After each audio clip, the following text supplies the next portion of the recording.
All right. Welcome everyone to our webinar, The Present and Future of Cycling in Toronto. My name is Molly Mixa. I'm actually coming to you from London, Ontario. I'm with Smart Commute London. But I lived in the past in Toronto, and I know about cycling in Toronto in the past when 10 years ago there was far less cycling infrastructure. And similarly in London, the last few years have been a huge increase. So I'm sure people in other parts of Ontario have seen similar. And looking forward to our talk today. So this is today's agenda. Just to note that the webinar will be recorded and uploaded onto smartcommute.ca. A little bit about the Smart Commute program. This program is in lots of different parts of Ontario, including Toronto, York Region, London, Hamilton, Durham Region, Sudbury, Bruce County, and Halton municipalities, and supported by Point A. The Smart Commute program is an Ontario-based initiative that addresses commuting challenges by delivering programs that expand access to sustainable transportation options, reward behavior change, and provide education. So some of our program services include the Smart Commute app, where you can log your commuting trips, find carpool matching, and lots of other fun stuff. So try that out. The Emergency Ride Home program allows you, if you've chosen a sustainable way to get to work and can't get home the same way. So if you've carpooled and the carpool partner had to leave early, or if you rode your bike in, but there was a thunderstorm when you were leaving, you can take a taxi, for example, home and be reimbursed for that. So that's part of the program. We have Smart Commute campaigns, including the Bike Month campaign, which this webinar is part of, carpooling program, cycling program, commuter assessments, and more. So check that out. We have some pre-webinar questions that my colleague Jessie is going to put up, and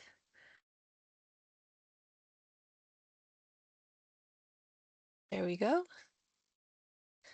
What motivated you to attend this webinar? Give you a minute.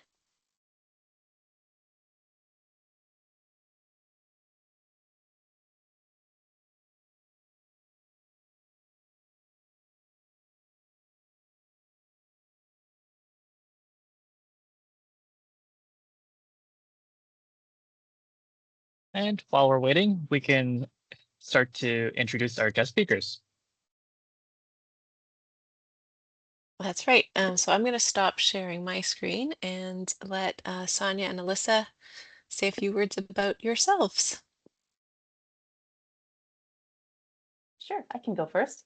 Hi, everyone. I'm Sonia. I work at the City of Toronto in the Cycling Pedestrian Projects Unit. I'm the coordinator for bicycle safety education, so I oversee a lot of our external communications, website updates, social media, and webinars such as this one. I'll turn it over to Alyssa. Thanks, Sonia. I'm Alyssa Cherbu. I'm a project lead in capital projects and program in transportation services at the City of Toronto.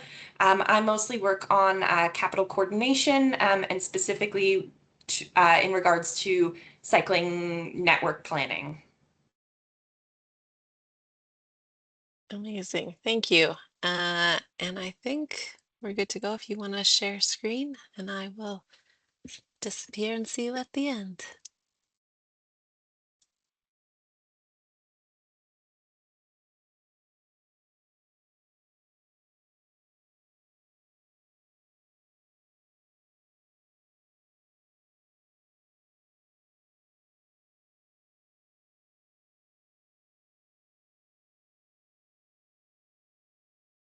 Can everyone, can somebody confirm if they can see my screen? Yep, it's not fully full screen yet. Yeah. Oh. Sorry about that. I'll just stop for a second.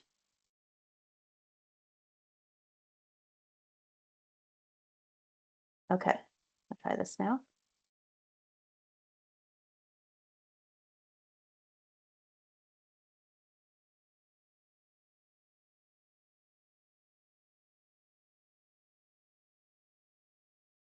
Okay, is that better?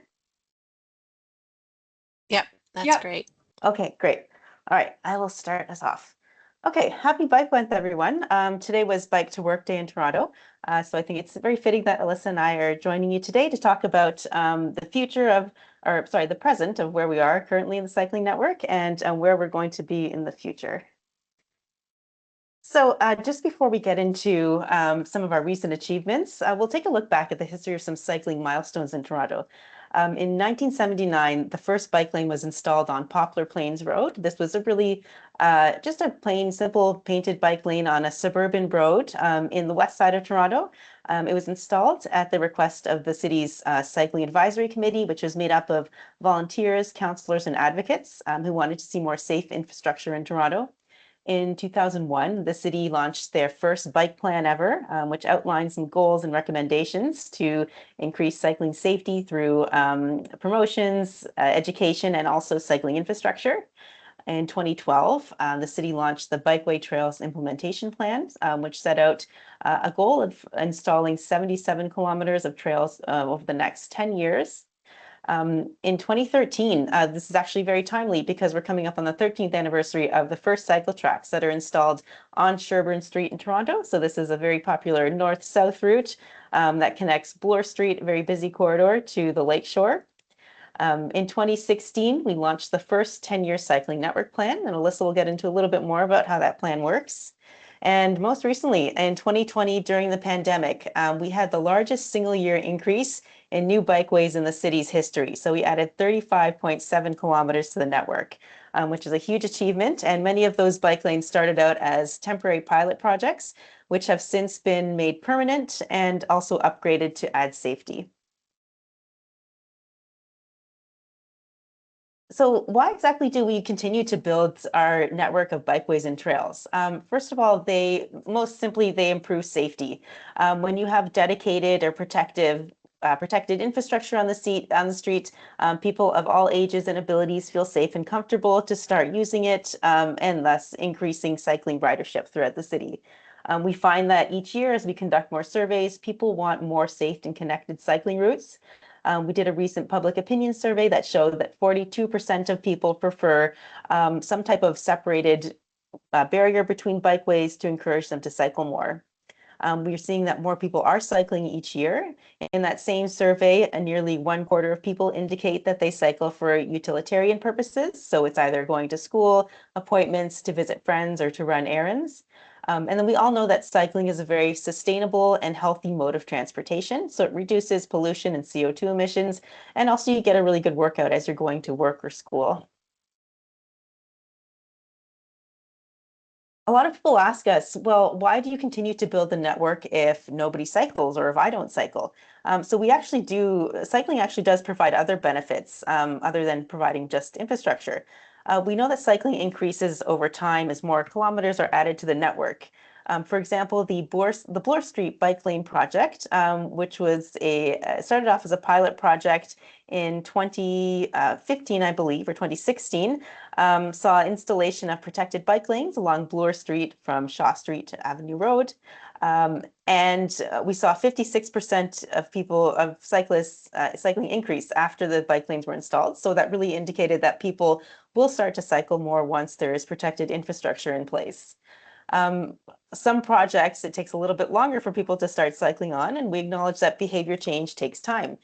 Results aren't always immediate, so we always continue to monitor projects after they're implemented, and we can make adjustments that further encourage cycling, such as to signal timings or maybe adding some protected feature on the streets. And also for people who don't cycle at all or don't feel comfortable, bikeways still provide a lot of safety on the street. To pedestrians, they provide an extra buffer between roadway traffic and the sidewalk. And also a lot of cycling projects involve narrowing street lanes, which reduces traffic speeds and making it safer for everybody who's using the road. As I mentioned before, we conduct a public opinion survey every 2 years. Last year, we conducted one in November 2025 and finalized it in January 2026. We asked about 1,660 Torontonians how they felt about cycling. And just to go over some of the highlights, 66% of people said that at least someone in their house rides a bike at least once a year.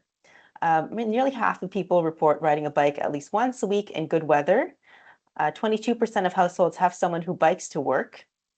24% of people noted that a more comprehensive and connected bike network would encourage them to cycle more.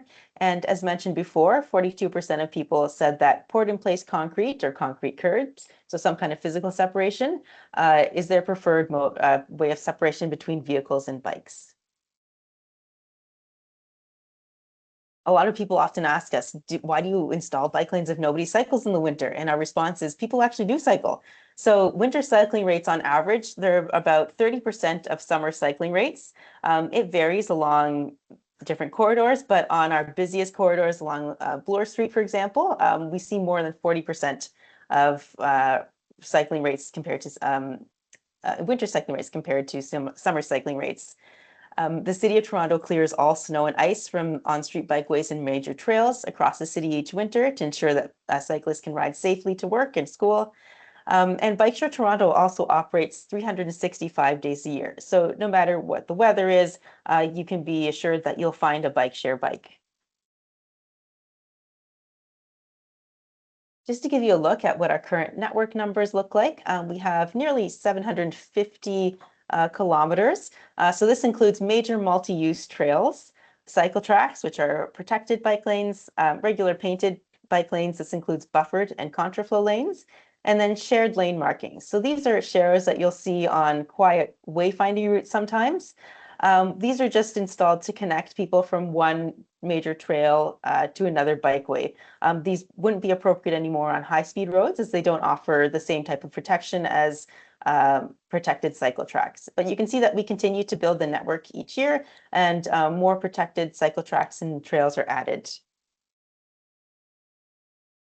We'll go over some types of bikeways. As I mentioned, multi-use trails are often found in parks, but one of the major ones is pictured here on the left is the Martin Goodman Trail along the waterfront. This can be used by people cycling and also people using strollers, mobility aids, or you'll often see people jogging too on the trail. We have many different types of cycle tracks. Our most common ones are one-way, so you'll see a cycle track in each direction on opposite sides of the street. You often see sometimes two-way cycle tracks, so there's cyclists riding in opposite directions located on one side of the street and protection from the roadway. There are also painted bike lanes. These used to be more common. We tend to upgrade a lot more of our bike lanes now to add safety. And Alyssa can talk about how we're upgrading, going through our cycling network plan. Contraflow bike lanes allow people to cycle on both sides of the street. That is one way for vehicles. So you notice this, a contraflow bike lane is separated from, is indicated by a yellow line. So that means the traffic on the opposite side of the line is, traffic on the other side of the line is going opposite to cycling. And then as I mentioned before, wayfinding share is directing people to trails, bikeways, or major points of interest. We've also installed other types of cycling infrastructure to add safety. So we have protected intersections. We have one in the downtown core at Bloor Street and St. George. We have one in North York at Evelyn Wiggins and Murray Ross Parkway.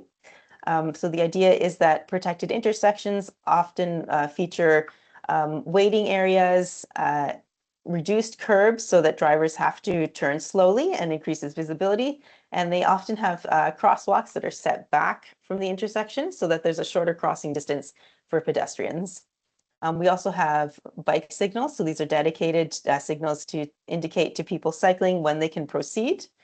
And we also have a lot of transit-related infrastructure. So these are transit platforms that are located in our cycle tracks. And they provide sidewalk access for people that are exiting or entering buses, but they also keep the cycle track protected, and it deters vehicles from entering. So I'm just going to go through a few recent examples of some infrastructure that we've added to the network. The most notable, or one of our most notable ones, is on College Street. So this was originally a painted bike lane installed in 1993. This is a really busy corridor. It connects people to the University of Toronto. So there are a lot of people who cycle to school throughout the year. And in 2022, streetcar tracks were replaced along the street. So we took this opportunity to install road safety improvement for all users. So half of the route where the bike lane existed, we added precast curbs, which are temporary concrete curbs, which separate people cycling from the roadway. But on the other half of the street, we were able to construct raised cycle tracks. So they're completely separate from the roadway. They're very wide. They accommodate different types of bikes, including cargo bikes. We also included integrated transit cycling platforms, as you can see here. And we also made some upgrades to intersections for pedestrian safety. Another one, as I mentioned before, is Bloor Street West. So in 2023, there was water main replacement along this street. So we took that opportunity again to make some upgrades to the existing cycle tracks there. So we made the cycle tracks raised and permanent. We added the protected intersection, and we also added a lot of green infrastructure enhancements along the street. So it's a very pleasant street to walk along or bike along as well.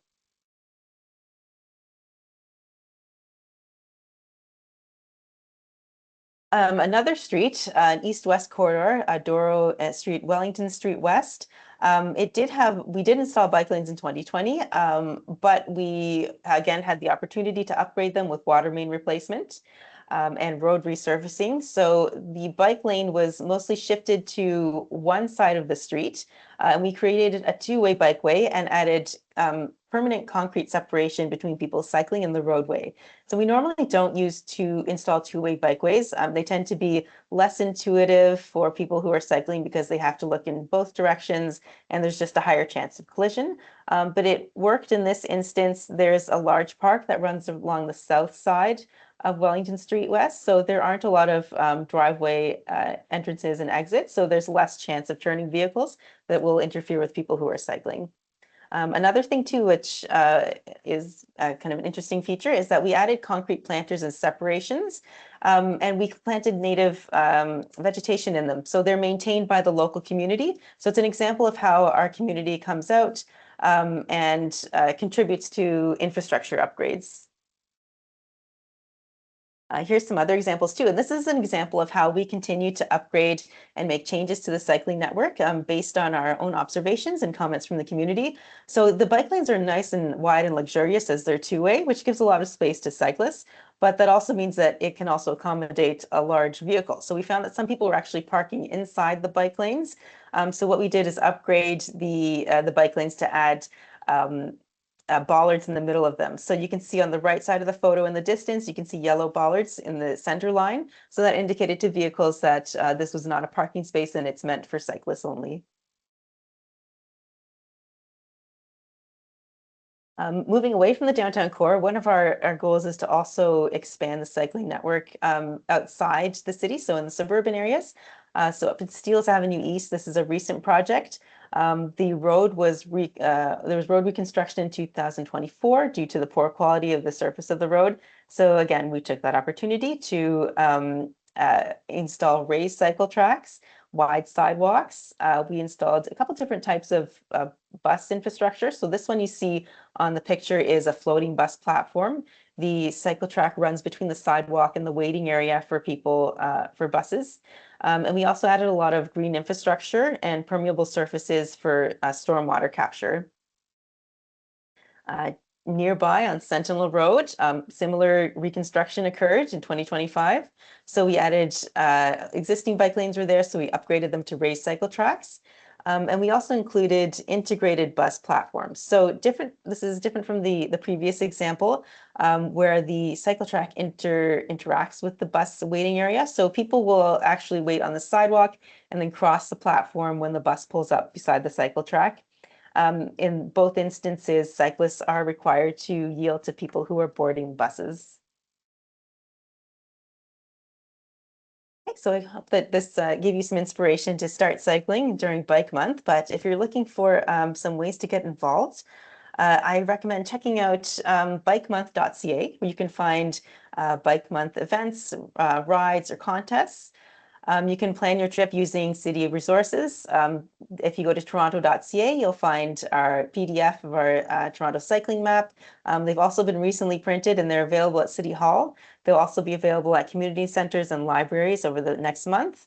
And if you are a beginner cyclist or maybe just new to the city and you want to start cycling, I recommend starting in protected bikeways. Great places to start cycling are hydro corridors.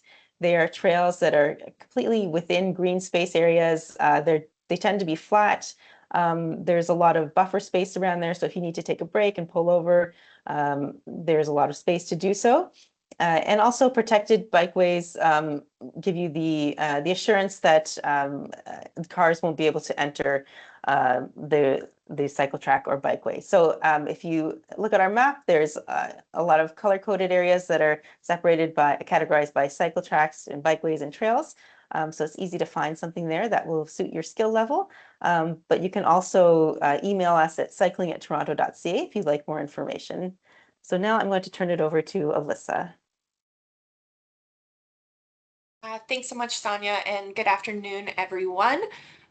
So Sonia spoke a little bit about the existing cycling network, and her team works to deliver and implement and install bikeways and cycling infrastructure across the city. My team works a little bit more on the planning side of things, so looking at a bit of a longer term outlook, looking at where we want new bikeways to go. So I'm going to kind of walk you through that process and how we kind of think about the plans for future cycling network expansion. So first, the cycling network plan is informed by sort of these larger overarching city policies, including the official plan, road safety documents like the Vision Zero Road Safety Plan and Complete Streets Guidelines, as well as our sort of climate action strategies like Transform TO. As far as the cycling network plan framework goes, next slide. Since 2019, the cycling network plan actually follows a revised approach for short-term programming called the near-term program or near-term implementation program, paired with longer-term planning exercises such as the long-term vision and the major citywide cycling network routes that reflect the nature of capital coordination, planning, and timelines for feasibility assessments. So the long-term vision by analysis map is, next slide,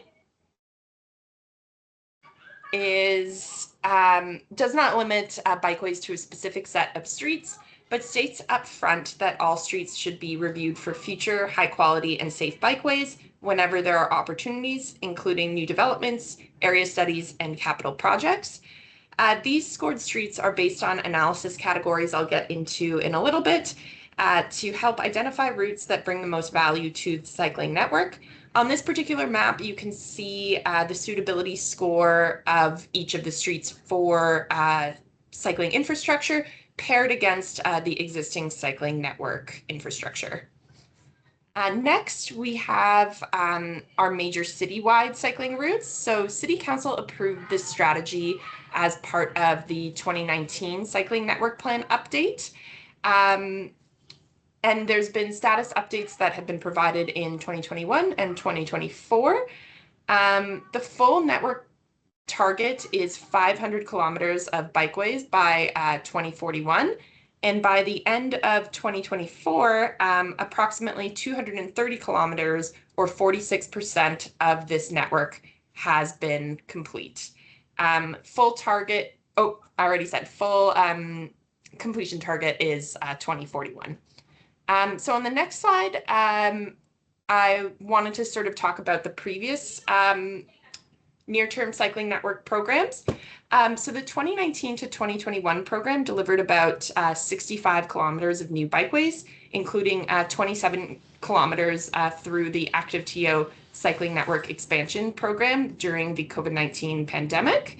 The 2022 to 24 program proposed 100 kilometers of new bikeways for installation, as well as 40 kilometers of existing bikeways to renew. And Sonia kind of got into that a little bit, and I'll speak to it a little bit, but Sometimes we look to actually upgrade our existing bikeways, both because we're noticing more and more people use them and they need additional separation, and also because there's certain opportunities that present themselves that are great for these upgrades, such as planned roadwork or infrastructure enhancements. So next I'll get into the near-term implementation prioritization framework. So basically, to deliver the cycling network plan, we go through 3 main steps. So first we compile candidate routes, and that's based on the plans I just spoke to. So the major citywide plan, as well as the 10-year plan, as well as any other larger planning and road safety focus areas, along with the state of good repair road program. So anytime there's road work on a street, we look at the potential for adding a bikeway on that road. Next, we take those lists of routes and then we prioritize them based on an analysis and scoring system. And we prioritize them on a number of different factors, including safety, connectivity, equity, demand, transit, access, barrier crossings, network coverage, and trip generators. Today, I'll sort of talk about the top 3, safety, connectivity, and equity. And then after we prioritize those routes, we then confirm feasibility as well as enter into capital coordination processes. And all of that is kind of governed by an equity lens as well. So on the next slide, we get into the transportation equity statement. So all of transportation services acknowledges that we are striving to make the transportation system universally accessible through targeted strategies that meet the needs of diverse communities. So for some of our community members, the affordability of cycling makes it more of a necessity than a choice. The cycling network does support access to deliveries, jobs, schools, healthcare services, events, and community activities. And transportation services in general works in a number of different initiatives that I've listed below to incorporate equity in a lot of different programs and services that we offer. So on the next slide, I start off in our exercise of moving forward through the planning process. So the long list of candidate bikeways is created through looking at previously deferred bikeway projects, bikeway projects that were for study in previous near-term programs, as well as identified through the 10-year plan, any upcoming bundling opportunities, so again, with other capital infrastructure projects such as road work or rehabilitation, as well as any requests and recommendations from community members, counselors, as well as any other partners that we have. And also the proactive identification of potential routes in equity deserving areas. Next, we prioritize that sort of large list of candidate bikeways that we have based on various analyses that are undertaken in the categories that I mentioned before. And again, I'll get a little into 3 of them. So the first category that is very important when planning the cycling network and was identified as very important through our public consultation process is safety. Next slide. So safety, we're looking at conducting an analysis that incorporates 2 different data sets. So the first is vulnerable road user collisions. So a vulnerable road user is a person cycling or a person walking, and a collision with a motor vehicle. And then the second is a speeding analysis to look at where roadway speeds are in excess of the posted speed limit. We also look at connectivity, and again have 2 data sets that we look at. Oh, I think it switched back for some reason, the slide. Oh, there we go.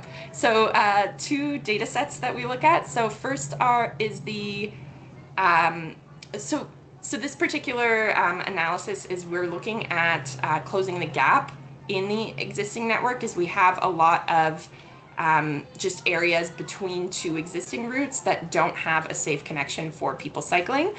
So the data sets that we look at include the links and gaps between existing bikeways, as well as accessibility measures based on level of traffic stress data based on research out of our partners at the University of Toronto. And then the third category that I wanted to speak to today is, again, equity.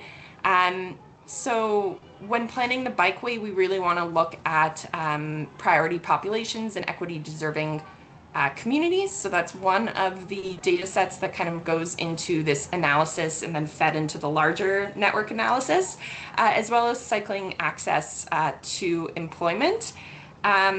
And the priority population index that's shown on the right side of the screen measures concentrations of 11 population groups. So after going through these sort of prioritization and analysis exercise, so step 2, we're on to step 3, which is coordination and feasibility.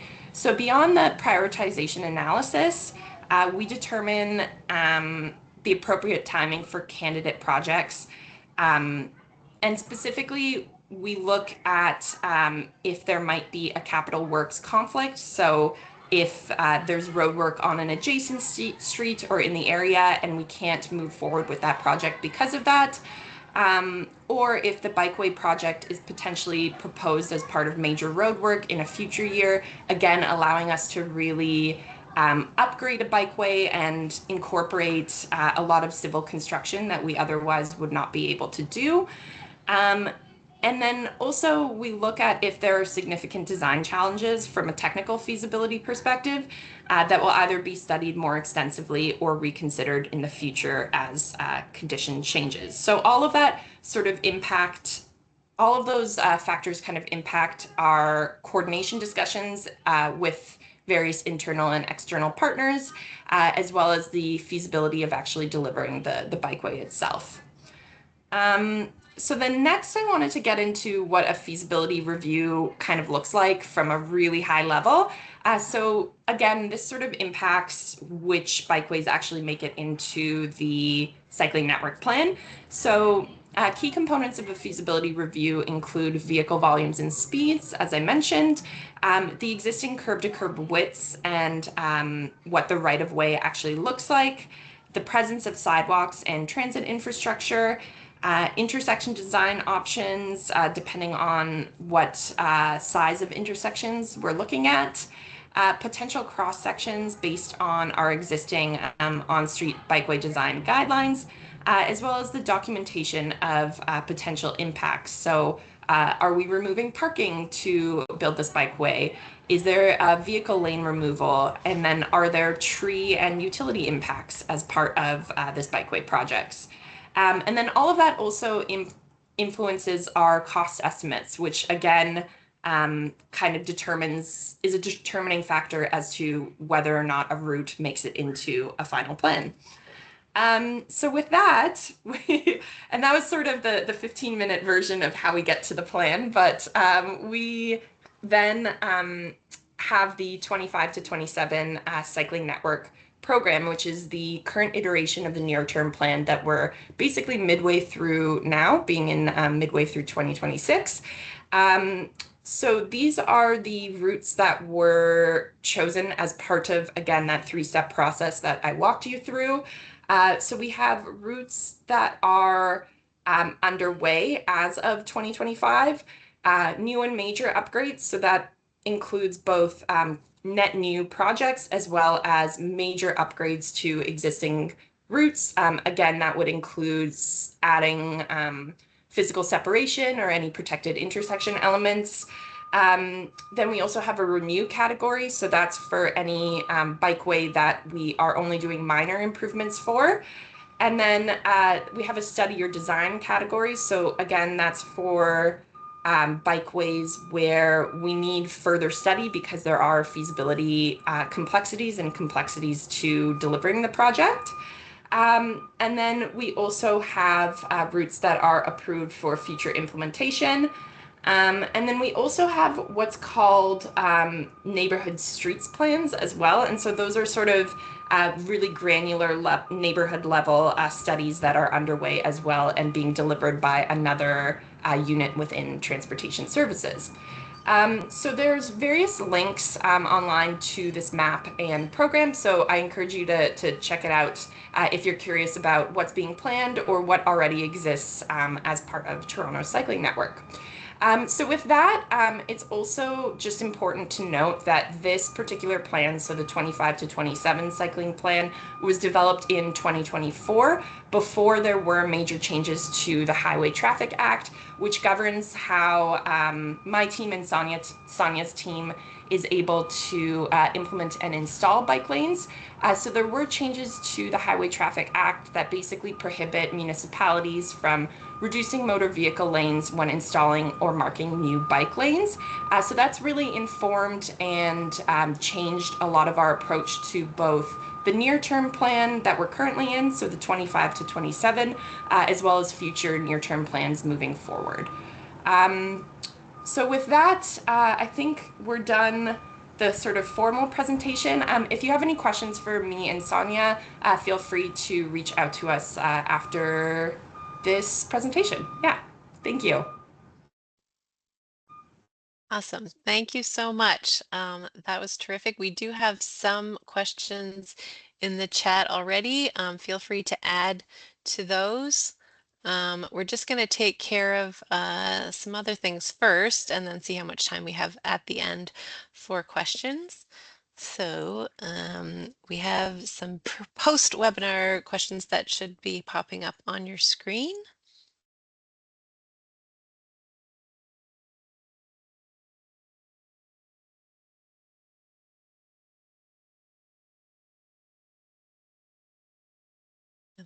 Webinar. And then as you're answering that, I'll just say a little bit more about Smart Commute's Bike Month. Bike Month runs for all of June. In that time, anyone who uses the Smart Commute app to log your cycling trips, every cycling trip that you log will enter you into a draw in your municipality for a $100 gift card. So cycle lots and log all those trips and you might win a nice prize. And then different municipalities may have different things going on as well. Also to note, if you use a fitness app like Strava or Garmin or these other ones, you can connect that to the Smart Commute app as well. So that's just another added bonus. Upcoming in the rest of Bike Month in terms of our webinars, June 11th is our next one, Equity-Based Active Transportation Research and Experience. The following week will be More Than Good Enough, Advancing Public Secure Bike Parking Solutions. And then finally, the last one of the month, June 25th, is Ontario by Bike, Ontario Bike Tourism. So getting you ready for your vacations. And we encourage people to attend all of those, or if you want to revisit this one, as I said, it'll be posted on the Smart Commute website. I'm going to hand over to Jesse to do our draw for the webinar. For Okay, yeah, we're gonna go ahead. everybody, sorry, for everyone who was here in the first half an hour. So if you came late, you may not be a part of the draw. That is correct. Yeah, if you didn't show up in the first 20, 25 minutes and you don't see your name on the wheel, it's because you weren't here early enough. So I do apologize, but that's the rules. Okay, so without further ado, let's spin the wheel. And the prize will be a $50 gift card to either Mountain Equipment Company or a Presto card. And then, so we have Eric. So Eric Lee, congrats to you. So Eric, I will connect you through email for you to win your prize. So congrats to that. Okay, we got lots of questions in the chat. So let's start off with the first one by RM. So basically, this person is definitely able to novice with mobility constraints. So basically, the question is it highly recommended to use an e-scooter, electric scooter? Thanks for your question. I'm not sure if you're talking about a mobility scooter, that it's a seated one. It has 4 wheels. So that is considered a mobility aid, and you are able to use that on sidewalks because you'd be considered a pedestrian.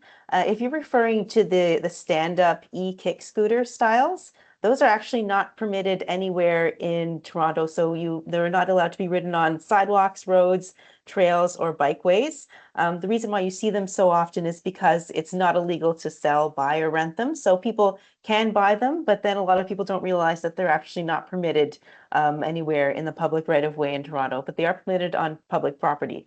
So I'm not sure if that's if that answers your question or if that's the type of scooter that you're referring to, but please feel free to add on to your answer if you like in the chat. Okay. The next question is coming from Barbie. Could you please outline some new or upgraded lanes that we can look forward to? Sure. So we don't keep a map of upgraded and new bike lanes, but we do have some listed in our annual cycling year in review report. So if you go to toronto.ca/cycling, every year we've been producing an annual report of new and upgraded bike lanes. So we include the name of the street, the limits of from where it starts and where it ends, what type of infrastructure has been installed, and whether it's new or upgraded. So there's a full list there going back to 2021. And if you're looking for a specific area, I think the best place to do that would be to email cycling@toronto.ca. And then I can review your request and then send you a list of everything that's been new and upgraded in that location.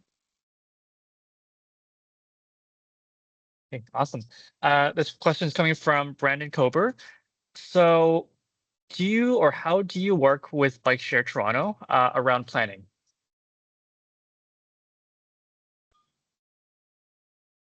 Do you want me to take this one, Sonia, or yeah? Okay, this is kind of a two-part question or two-part answer. So Bikeshare Toronto actually has a really cool strategy document on their webpage. I forget exactly how far out they're projecting to, but they have a long-term growth strategy that's already been approved and that they're working towards. Bikeshare Toronto has experienced a lot of success and growth in the past years, and some of the numbers of riders that they experience is really amazing and again growing each year. So they have their plan and then we have our plan, and we do make sure that the two plans are talking to each other at a high level. But at the planning phase, we're not necessarily planning routes around bike share stations. But then when it comes to the actual implementation phase, so when we're more in detailed design and public consultation, the project team will review requests to add bike share stations or relocate bike share stations at an individual project level. But yeah, I encourage you to take a look at Bike Share's sort of long range planning document.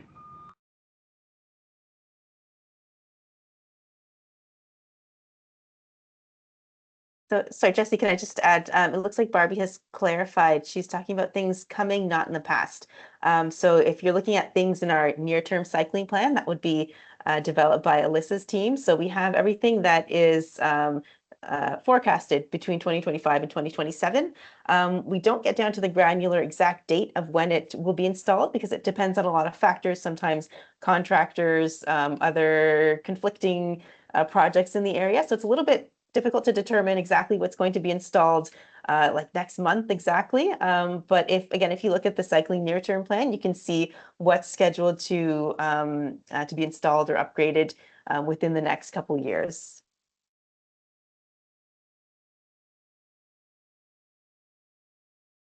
Okay, a question coming from Zach.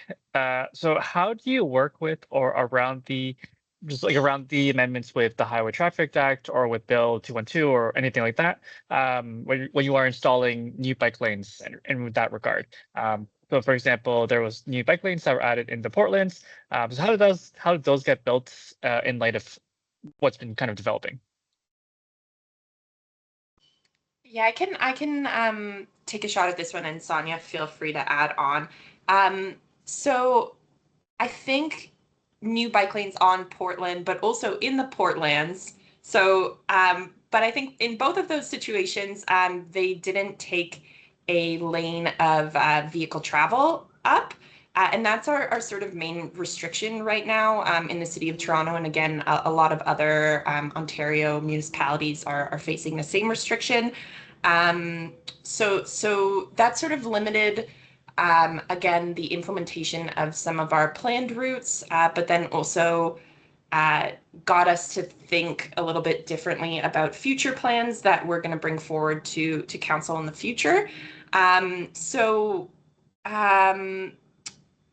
I guess how do we work with the amendments? So things that we're looking at is existing existing right of way width. Like if there is enough space with just narrowing the lanes to then be able to fit an appropriate cycle lane in there, that might be a road that is now considered for this next near-term plan.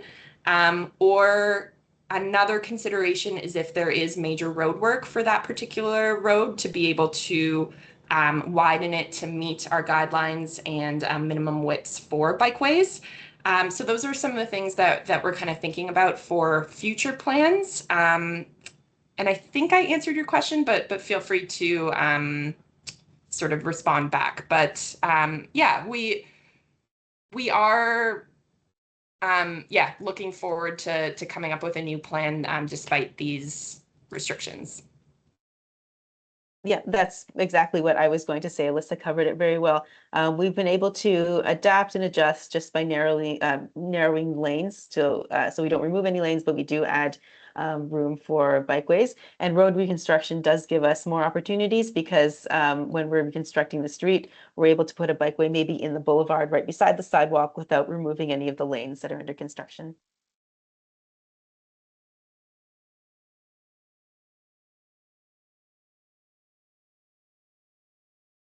Okay. Not seeing any more questions, and anything that's relevant is quite a little more localized or contextual. So anything specific for that, feel free to email the team for those things. But yeah, I think Molly, you want to end it off? Sure, yeah. I'll just say thanks everyone for coming. Again, yeah, if you have specific questions, it sounds like cycling@toronto.ca is the way to go. If they're specific to Smart Commute, you can send to your local Smart Commute. And we'll hope to see you next week. Happy Bike to Work Day for those in Toronto and happy Bike Month for everyone everywhere. Thanks, everyone. Have a great day. Thank you. Thank you. Oh, and Jesse will be in touch with the winner of the gift card if you didn't say that already. So congratulations again to you. Anyway, bye.